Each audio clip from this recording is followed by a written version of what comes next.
Was ist für dich das Beste an dem Spiel, Kirin? Schwer zu sagen.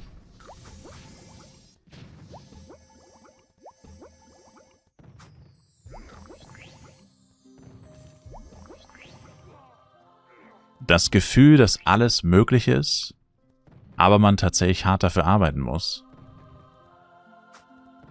Irgendwie so. Also ich kann es nicht beschreiben, weil es ist nichts, was einfach so da ist. Es ist einfach das allgemeine Gefühlssystem in dem Spiel. Also ich finde, Fly hat eins der besten Progression-Systeme in allen Games ever, die ich gespielt habe. Es könnte noch viel besser sein, wenn sich die Entwickler um die Probleme kümmern würden, die einen halt dann doch stören. Aber einfach das Basic Game ist einfach sehr gut aufgebaut. Also vor allem die Tatsache, dass du niemals fertig wirst, sorgt halt dafür, dass du eigentlich unendlich spielen kannst. Und du hast aber nicht das Gefühl, dass du nichts erreichst. Weil, also ich habe jetzt zum Beispiel eine ultra krasse Waffe, an der ich fast nichts mehr verbessern kann. Und trotzdem muss ich weiterspielen, sozusagen, weil es gibt immer noch mehr, was du machen kannst, Min-Maxing-mäßig.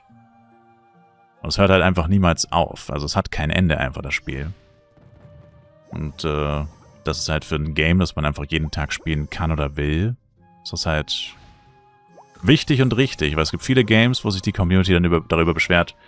Und ja, Fly gehört auch tatsächlich ein bisschen dazu. Dass man halt nichts zu tun hat oder dass es kein richtiges Endgame gibt und dass man sich den ganzen Tag nur langweilt, so ungefähr, wenn man nicht weiß, was man machen will. Aber ich finde, das ist in Fly nicht so und das war auch noch nie so richtig. Als Fly Universe released wurde, da war es vielleicht so, weil da gab es nicht mal Dungeons. Da war es tatsächlich irgendwie schon so. Aber das ist schon längst vorbei. Irgendwie so. Ist echt schwer zu sagen. Außerdem das Gameplay, die Grafik, das Gesamtpaket spricht mich einfach an. Nostalgie spielt sicherlich auch eine Rolle.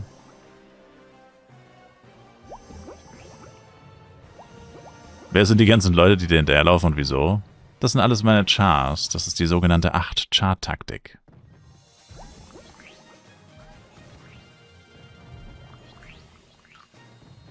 Liest mal meinen Gildennamen. Meine Gilde heißt 8-Char-Abuser.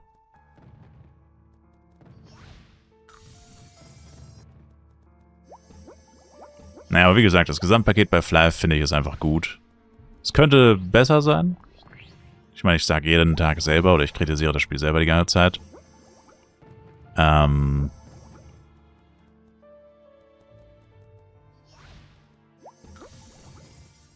Aber habe ich auch schon sehr oft gesagt, es gibt kein Game, das perfekt ist. Vor allem keine Online-Games.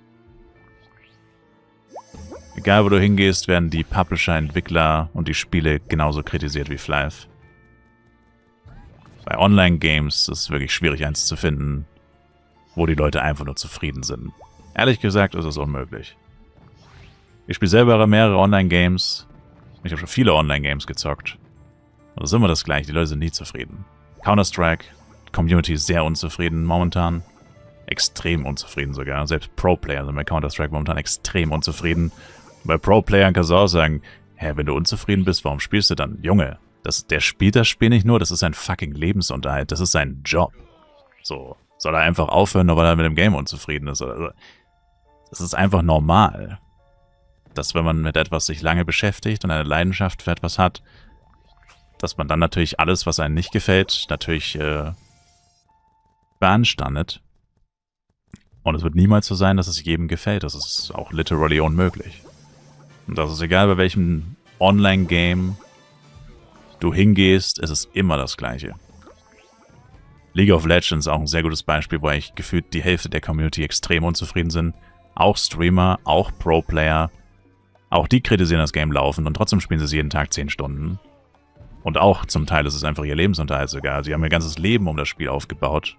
Und spielen es trotzdem jeden Tag, obwohl sie eigentlich unzufrieden sind. Also, es ist ein interessantes Phänomen, das allgegenwärtig ist.